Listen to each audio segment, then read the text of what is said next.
I don't cheese for the cam, nigga. If you smile on the gram, they caught me slipping. I'm that nigga. Right? Fame for the young, just cut the check. Let me rap, nigga. Rap, nigga. Gravatar style, I'm a traveling smack dealer. Get all Jenny Lamb butcher. This is like the confessional of a lyrical. Yo, I like that song. I don't know why, but I like that song. Y'all know what it is, man. Welcome to the party. We back in the building, man. Barz podcast, Pantha Politics Podcast Network. I am S.I.N the Panther, aka the Carolina Hurricane Ridiculous Slang, aka your baby mama's favorite rapper, aka Pod Strickland, if you getting the point. And you know I don't bring you nothing but the dope over here on Sidebars, man. So, you know, we've been doing a lot of cross country hopping. You know what I'm saying? We talked to people from the Northwest, the Southwest, the Midwest, everywhere, but you already know where my heart, man. My heart living in NC, bro. So you already know I'm gonna bring you nothing but fire from North Carolina every time. Today is no different. Got my man Big S.I.N in the building. How you living, man? How you living? Good, bro. How you? Maintaining, man. You know what I'm saying? Trying to make it do what it do out here on the west side, man. But it's still Carolina all day, every day. You know what I'm saying? Now I know the answers to these questions, but I'm gonna ask them anyway. So let the people know where it's from, and I guess a little about your introduction to hip hop and kind of what made you kind of gravitate towards that. I'm from Henderson, North Carolina. What made me gravitate to hip hop? It was just I don't know. I was like I would say like a cornball in school. You know, like just get picked on a lot and shit like that. So I just started rapping, and when I started rapping, you know, I got a reputation, you know, from rapping. You know what I mean? Like from the cool kids. You know what I'm saying? They was fucking with it and all that. So that's how I got started. I was at home. I was watching In Living Color, and Crisscross was on there, and I seen them, and I was like, yeah, I want to do that right there. But I had listened to like Chubb Rock, Digital Underground before that. But when I seen them perform, I was like, yeah, that's what I want. I want to do that right there, you know. So that's how I got introduced to it. You know what? A lot of people in our age group won't admit that, but the thing was, as much as we admired Chubb Rock and Rakim and Big Daddy Kane and all those guys, when you saw Crisscross or Illegal or the youngsters, it hit you different because they was closer to our age. So it was more like, oh, I can do that. Okay, cool. You know what I'm saying? So thank you for saying that. Like that's real talk, man. Now I know we go way back, but you from Henderson. I used to rap with okay, so I'm gonna give y'all a little S.I.N the Panther hip hop history in the course of this interview too. I used to rap with a group called Brothers of Mayhem that was essentially based in Butner, North Carolina. So that was kind of my introduction to hip hop in that area. You know what I'm saying? And I got to meet them and a brother named Bobby. I can't remember what he went by, BL Shy, something like that. But that was when I found out that people was really getting to it out there in, you know, Henderson and Vance County area. You know what I'm saying? Like I had no idea it was popping off like that.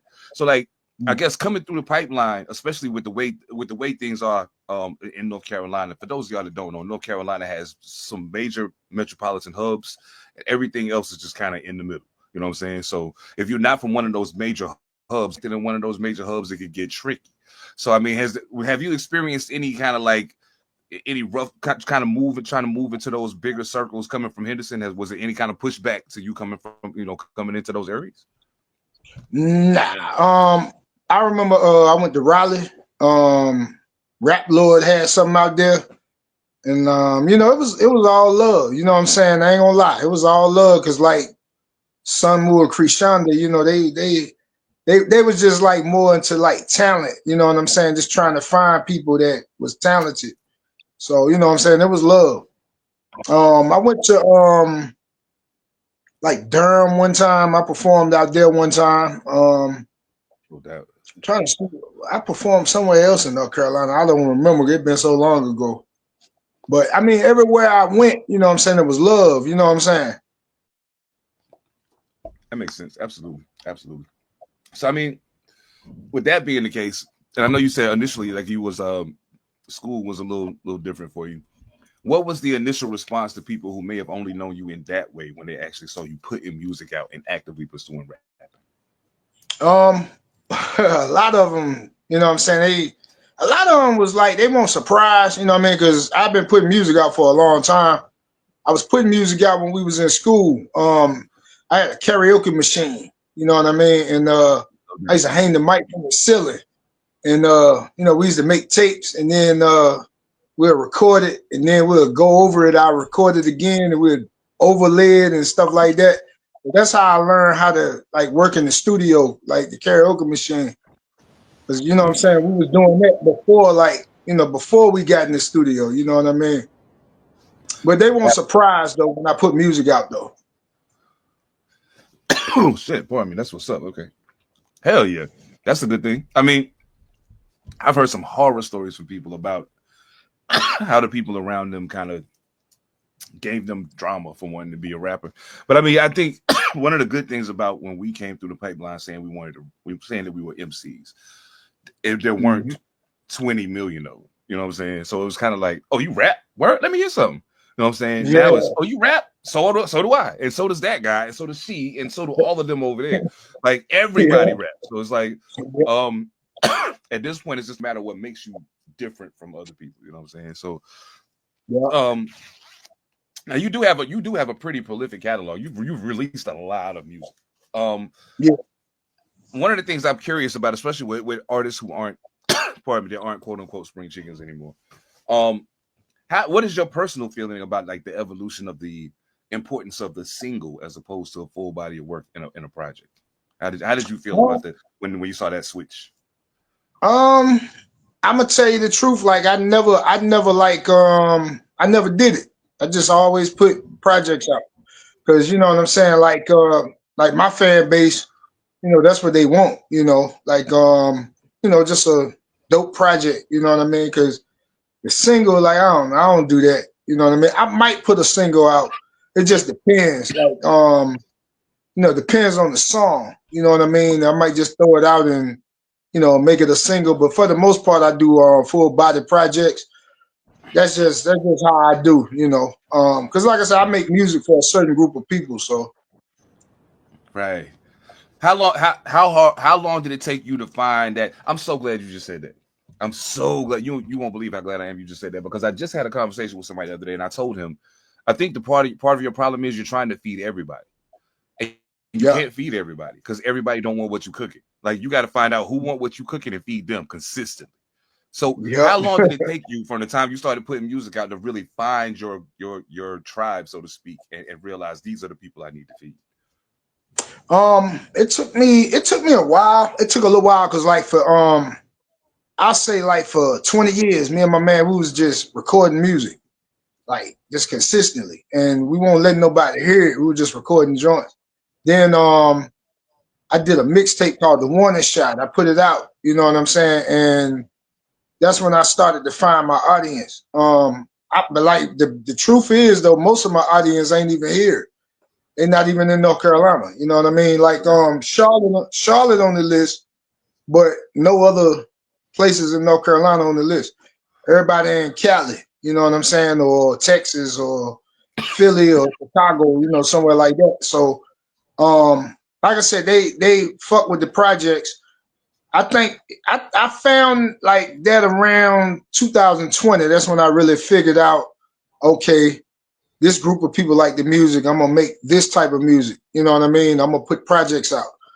If people in Henderson don't get it, then hell with them. As long as these people get it, you know. So that's just how I do now. I feel it. That's dope too, because you would be surprised how long it takes some people to figure that out, man. And some people never figure it out. You know what I'm saying? Like I think we all get into it with the belief that I'm talented and everybody's gonna like me. You know what I'm saying? It's like in your brain, you tell yourself that, and there's nothing wrong with that. You should feel that way. You should be that confident to think everybody's gonna love me because I'm dope.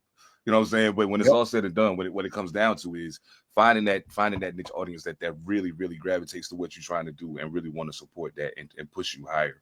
And sometimes it's hard to find that when you're too busy trying to look at everything else. I think the project I think that kind of opened my eyes more to, that kind of brought me back to the table was, I think it was when you put out Southern Gentleman, if I'm not mistaken. I was like, I was like, man, okay. Yeah, I was like, yo, bro cooking. Okay. Bro cooking over there. Like, what's, I mean, By that point, I think you dropped that in like 20. That was like 2019, I think. 2019. Yeah, Nah, I was. I was. I Well, I dropped didn't that hear it in. until 2019. I'll put it that way. Yeah, I put it on Spotify. I put it on DistroKid 2019. But Mm-hmm. I dropped that joint in like 2012. But Mm. I had pushed it. I was pushing it like locally. I was pushing it. You know what I'm saying? Like I got like a bunch of Okay. pictures of just people around here just like holding it. You know what I mean? I took a picture of them holding it and stuff like that. And like all the pictures they on my Facebook page. But when I did Do that you still use project, that my approach? stepdad, hi, I'm saying, do you still use that? Because you just brought back a memory when you said that. Like, do you still take that approach when you put a project out, like hit the street and like sell physicals and around you and all of that shit? I ain't did it in a while because I don't know, like, I don't know how they going, how they gonna take it, you know what I mean? But Oh no. I thought about it though, I ain't gonna lie. Yeah, you know what I'm saying? So, Cause you know what I'm saying? You gotta push them physicals because dudes still got them CD players, you know. yeah. You know what And I'm some saying? people just like to collect them. You know what I'm saying? So, artists, Yeah, indie artists listening to this, still get your physicals. Stop playing. Still get your yeah. physicals. Stop playing. Stop playing. My bad. I didn't mean to cut you off, bro. My bad. But No. yeah. Southern gentleman. Oh, I knew I wanted to ask you something. Is it by design that you don't have a lot of features on your music? Do you choose to do it that way? Because I noticed Um, like a lot of people have features crowding their projects, but when I look down your track listings, I'm like, nah, he don't got a whole gang of niggas just jumping on, just jumping on shit. Like it's just like, nah, bro, you need to. If this is a Big Sin album, you gonna hit Sin. You know what I'm saying? But yeah. yeah, is that a conscious decision or you know what I'm saying? Nah, it don't be conscious. It just like I don't know. I guess when I put a song together, sometimes I might be like, I get P battles on here, or you know what I'm saying, or you know what I mean, a trade out Damn, on here. You know what I'm Battles, you still saying? owe me an interview, nigga. I'm gonna get you. I'm gonna get you. You still owe me one, nigga. I got you. Yeah, and P back dope as hell, yo. God damn, Bonafide legend, bro. Bonafide legend. Oh my that nigga's god. legend, man. But like, I don't really have a lot of features though. I just don't. You know what I mean? One cat I want to do a feature with is I want to do a feature with you.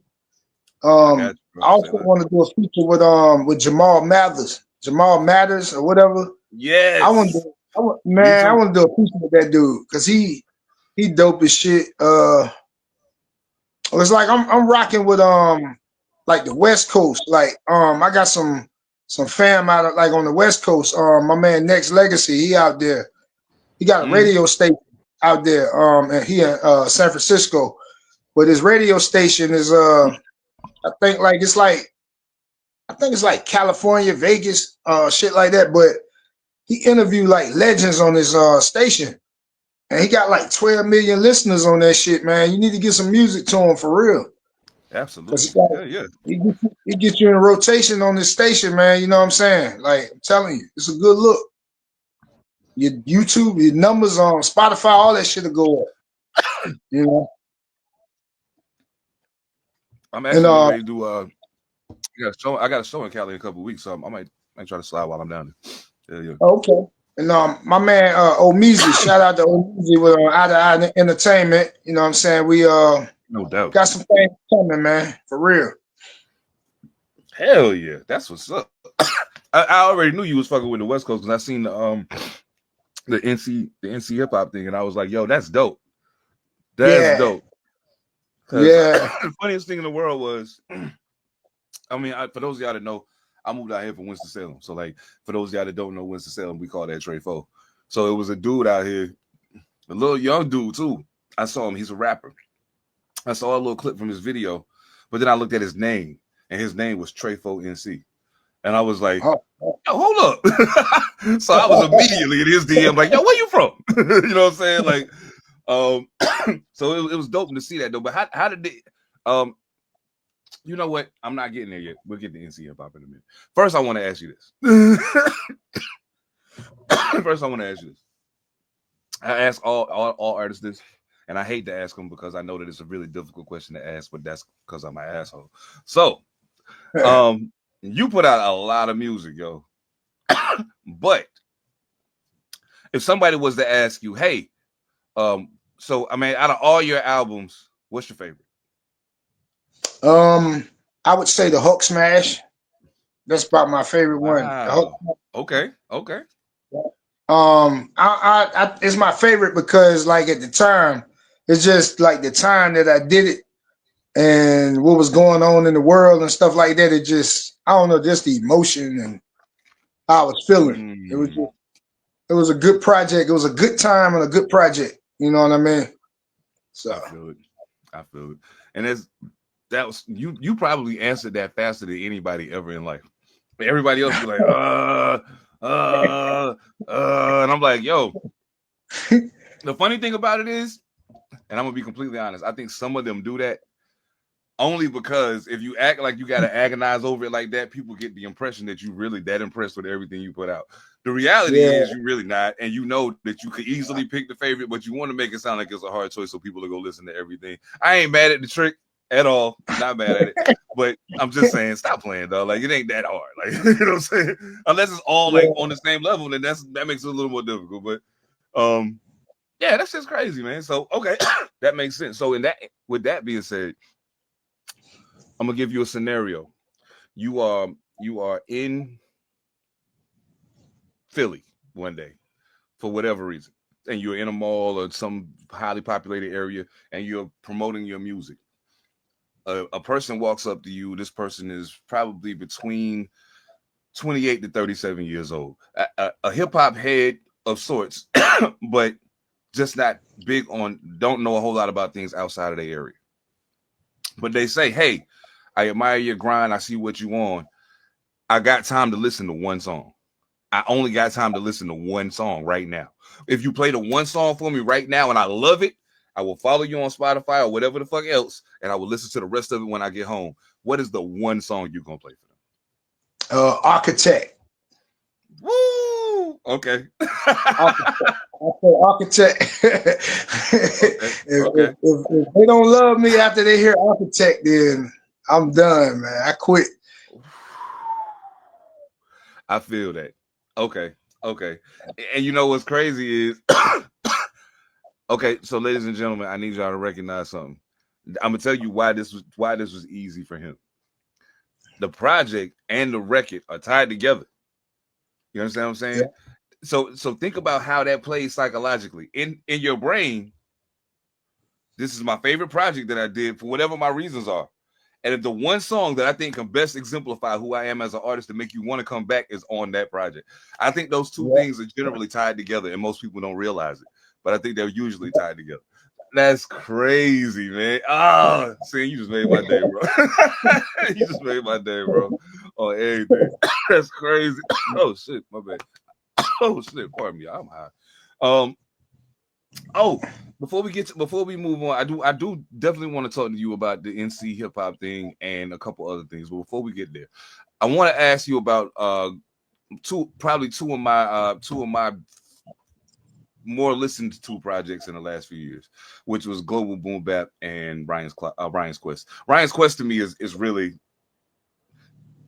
it's kind of introspective, more so in some ways than some other. It's kind of like, yo, when I say Quest, I need you to take this walk with me. You know what I'm saying? Like, it's not just, I'm not just saying Quest because I'm on some, like, I really want you to take this walk with me and take a walk through. Fuck the big sin shit right now. Come walk with Ryan for a minute.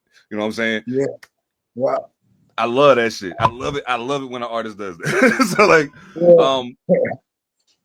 I mean, was that the plan going into it? Like, let me just share some layers real quick and get vulnerable with the people for a bit. But was that kind of the idea going in, or did it just kind of evolve into that? And you was like, damn, I think I got something right here.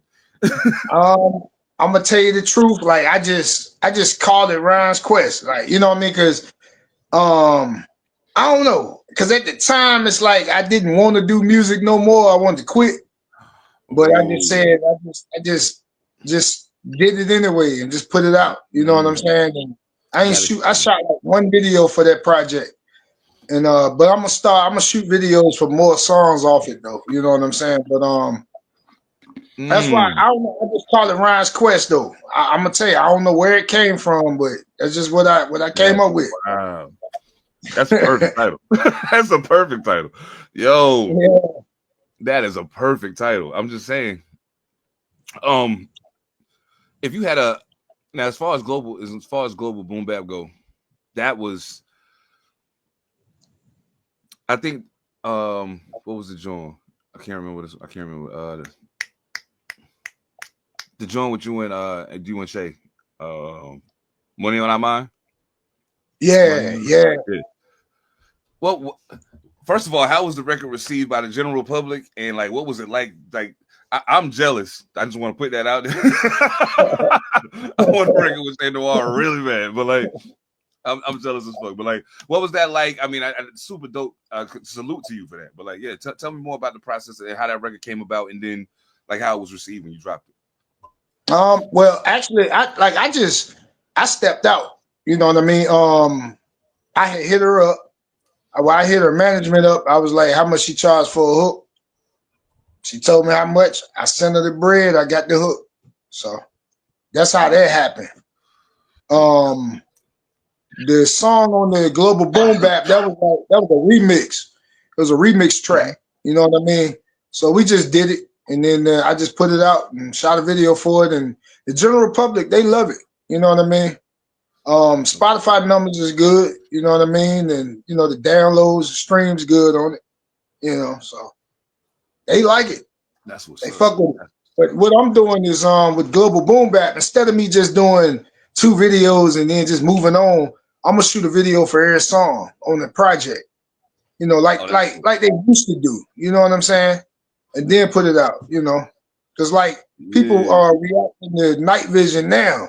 That song been out. You know, but it's like you yeah. just gotta keep pushing it. Like you know.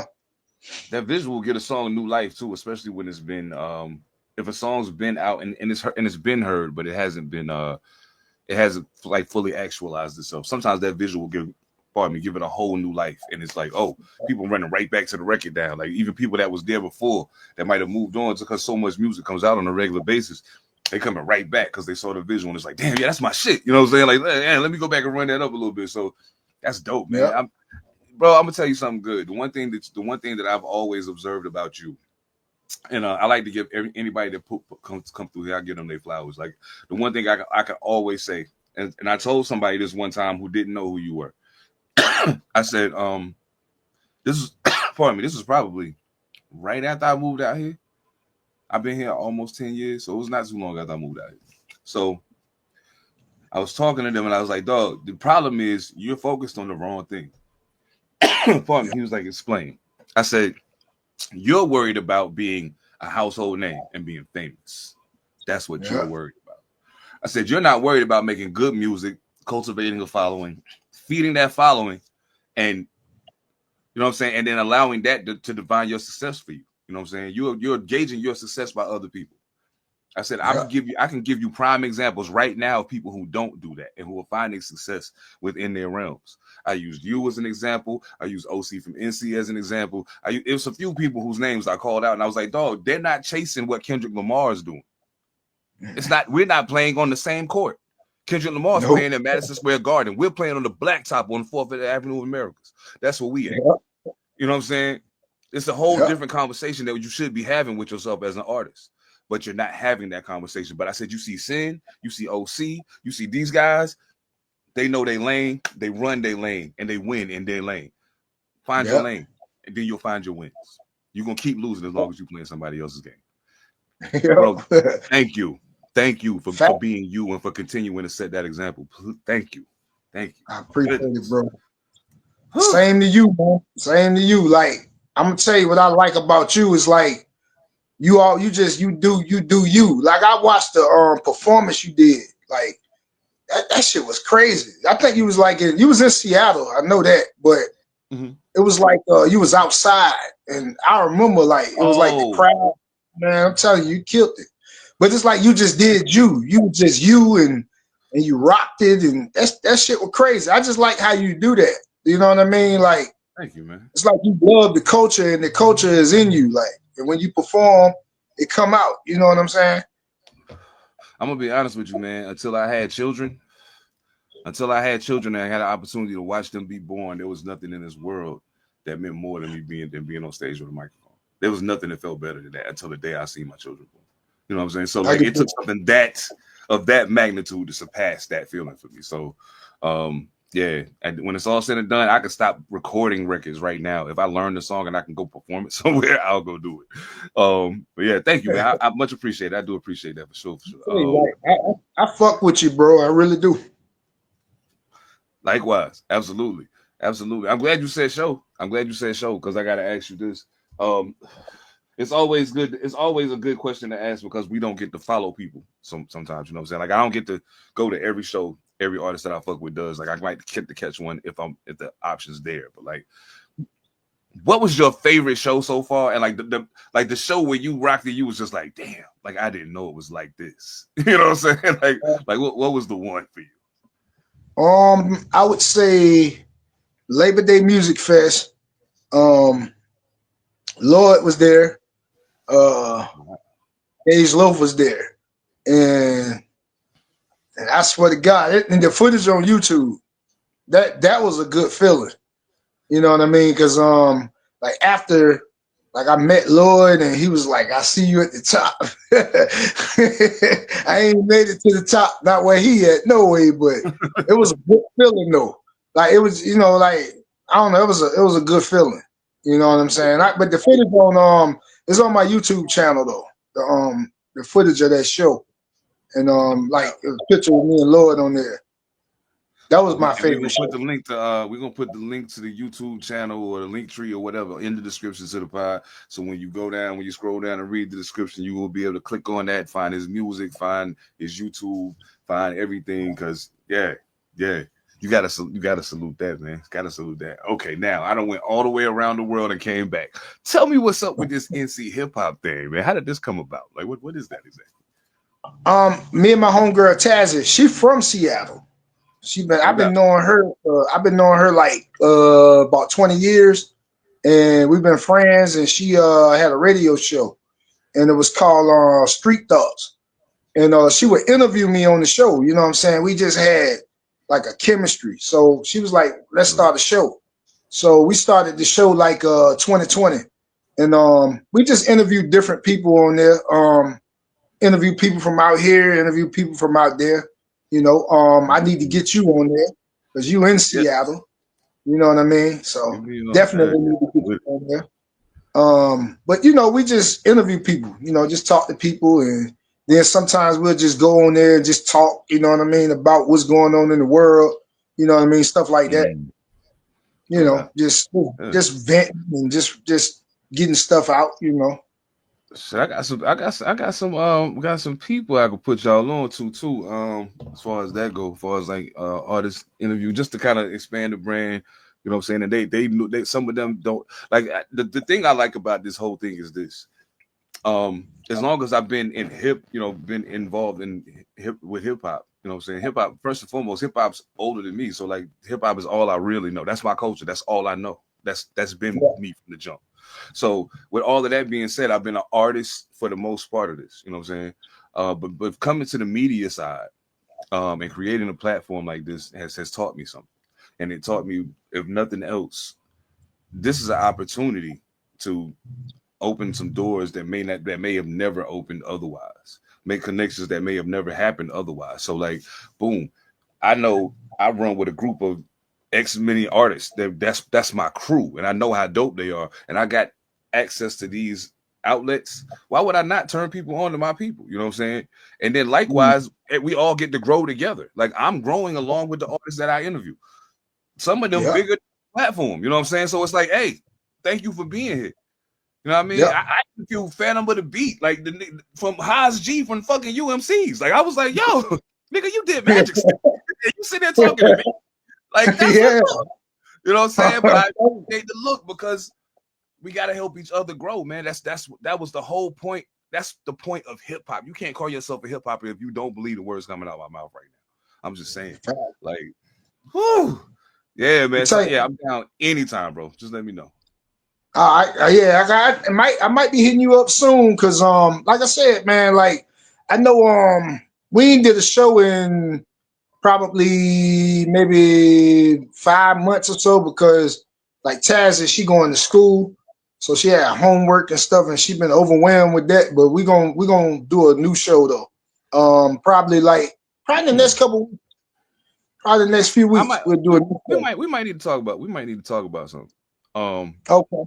Yeah, we might need to talk about something. Like I gotta yeah, we'll talk on mic, but yeah. I okay. I'm, I think I I'm see what's cool. and okay. I'm gonna tell you, Yeah, I got you. I know we get you on the show. I'm telling you, that shit gonna be crazy. I got you. You know, Yeah, because we the definitely questions that we ask, you know what I'm saying? We ask some different questions, but they be good questions though. You know, you'll and that's enjoy it.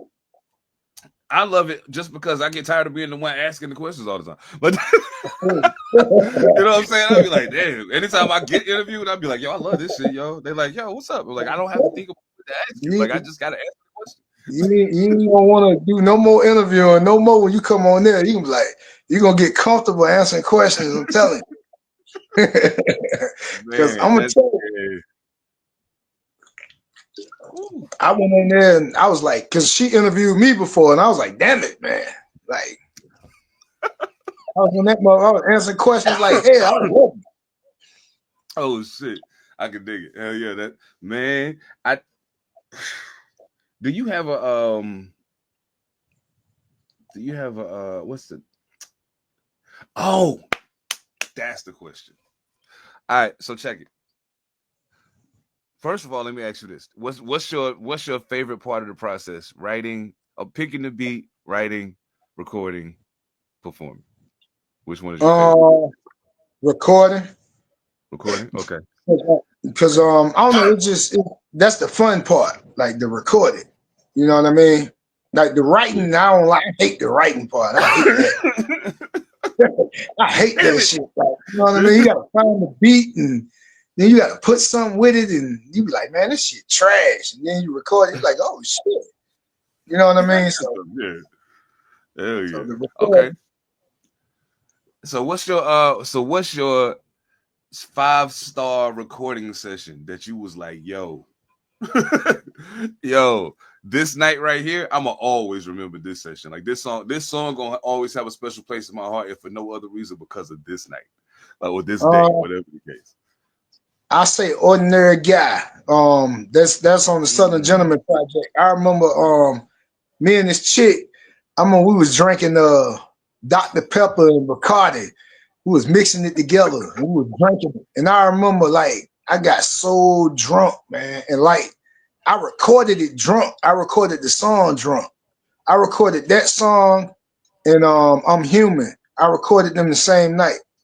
But I was so drunk though. I remember I woke up, my phone was under me like, and it was like that shit was like this close from being dead. I remember. Oh And shit. the nigga that engineered it, he used to be my producer. He had text me. He was like some food in there. He's like drunk ass, like he was tripping and shit. Oh shit. Damn. That's crazy. That's He was like crazy. drunk. He was like your drunk ass. He was just tripping and shit. But I never forget that though. You know. I could dig it. Oh, absolutely, man, absolutely. And you know what's crazy? What's crazy is when you said that when you said earlier that you have a lot that you don't have like I'm trying to find the right way to put this into words because in my brain it's racing right into me thinking I'll be saying the same shit like you know what I'm saying like right here even when I was in North Carolina if I looked at the analytics on my music, most of my listeners weren't in North Carolina. Then when I moved to Washington, at the very beginning, there was a spike in my Washington listeners. But then, as time has gone on, everything else still outweighs Washington and North Carolina. So it's like, but even since I left North Carolina, the North Carolina number has started to outweigh the Washington number. And I was like, you know what it is? It's convenience. I'm right here in your face. So it ain't like you got to chase it down. Like if you really wanted to hear me or really wanted to see me, it ain't that hard for you because I'm right here. Cool. Yeah. I get it. But for people that have to work for it, you know what I'm saying? Those people will come get it. They'll come get it, and you have to make sure that you attend to those people. I think what you show in your music is where those influences come from for you, because you say Cali be listening, you know what I'm saying, the South, the West Coast, you know what I'm saying, a lot of places around, but not necessarily North Carolina. But even when I listen to your music, I can understand why. Like I when I hear you, I understand why West Coast niggas will fuck with you. You know what I'm saying? Mm-hmm. You kind of sound like one of them. Like I know where you're from, but you kind of sound like one of them, so they can relate. Like they're immediately drawn in because of the sound of familiarity. You know what I'm saying? Yeah. So who was like your biggest influences to your sound, like coming up as you was developing? Scarface, the Ghetto Boys, I knew that one. Pop, Big, I would say Red Man, you know what I mean, Method Man, Wu-Tang, you know, like those were my influences. Those were like my main influences. You know what I'm saying? You know, like Tila, 3-6 Mafia, you know what I'm saying? Because like at the time I went to Job Corps, and like that's when I got turned on to 3-6 Mafia and Tila and you know what I mean, those artists. That's when I got turned on to that. Like Mercedes, you know, like from Louisiana and places like that, because there was so many people from like Louisiana and Miami and Georgia. They was from those places, and that's what they listened to. So I got turned on to that, you know. So it's just it's like a gumbo pot of music like that I listen to, you know, that inspired me. I listen to everybody pretty much, you know, Rap City, everybody. You got to, you got to listen to it. I mean, because realistically speaking, we gain so much by broadening what we listen to. We gain a lot from it. You know what I'm saying? Even just as artists, we gain a lot from it because you start to learn what people in other areas are gravitating towards, and then what part of that makes sense for you. You know what I'm saying? Like it maybe none of it makes sense for you, and it's like, oh, I don't really see myself borrowing anything from this, but I'm glad I see what y'all on. So when I come there, I know what I'm in the mix with. You know what I'm saying? Yeah.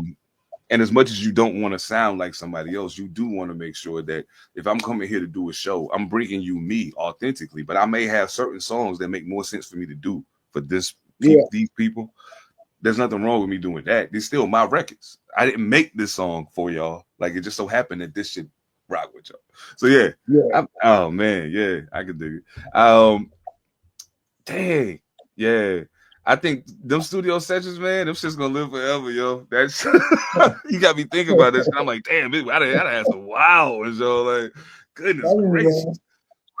We had some wild sessions. Like, I'm gonna tell you something I remember while I'm thinking about it.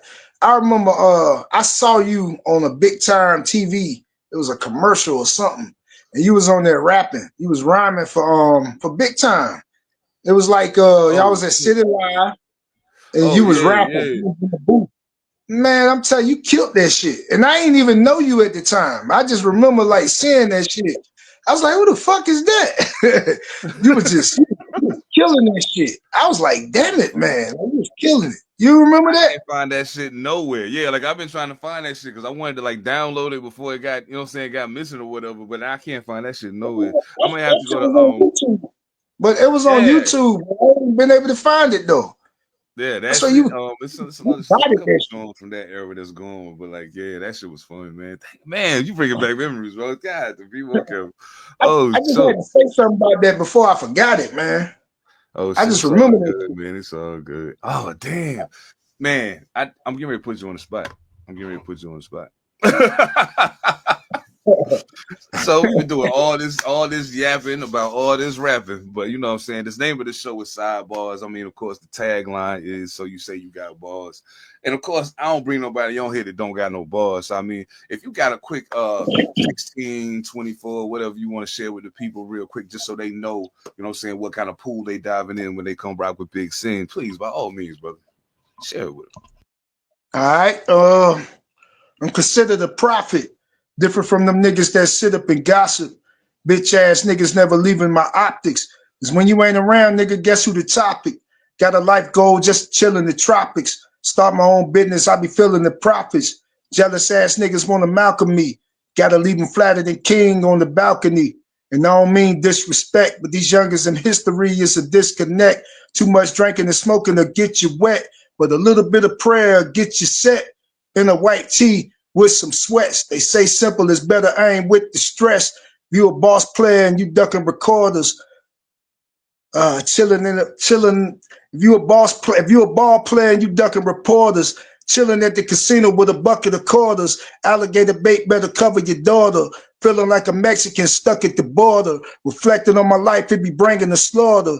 I put a dick to your breeze and leave but paralyzed like Christopher Reeves. Without an effort, I'm a sticker with ease. A snake nigga will slither when the trick of his sleeve. Gotta grind till you famous. If you ain't talking money, you speaking another language. You gotta grind till you famous. If you ain't talking money, you speaking another language. I'm Ghost. That's all I You heard it here. Sidebar. Yo, please, by all means, brother, let the people know where they can tap in with you on all the socials so they can find you, so they can start tapping in with Big S.I.N and what's going on with you. You can find me on IG, Real Big S.I.N NC. That's Real Big S.I.N NC. You can find me on TikTok. I think it's Big S.I.N UNC. YouTube is Carolina Big Boy, one word. Facebook is Big S.I.N Music. You know, that's where you can find me at. Any of those. And this is dropping on Monday morning. So since y'all seeing this on Monday morning, or maybe Monday afternoon if you're a late bloomer, make sure on Monday night you come right back to this same YouTube channel, Pantha Politics Podcast. If you're a sports head, we do Monday Night Live. This is Monday Night Live number 58. Salute to my guys, Evan Almighty and Phantom. We do got the sports podcast rocking live every Monday. Don't forget, Pantha Politics Podcast drops every Thursday. We up to episode 206 this week, I think. We working over here, man. This sidebar is 34 with my brother Big S.I.N. Hey. Hip-hop don't stop. Gotta get you on the show, man. Gotta get you on NC Hip Hop, man. Please, just let me know, brother. I got you covered. Absolutely. By the fact, while I'm at it, salute to Echo Limitless, salute to W Energy. Thank y'all so much for holding us down over here at Pantha Politics Podcast Network. Y'all make sure y'all lock in with Big S.I.N. Again, this is 7 to Panther. We'll catch y'all on the flip side, family. Peace. I don't cheese for the cam, nigga. If smile on the gram, they caught me slipping. I'm that nigga. Right? Thing for the young, just cut the check. Let me rap, nigga. Rap, nigga. Gravatar, now I'm a traveling smack dealer. Get all Jenny Lamb with you. This is like the confessional of the lyrical.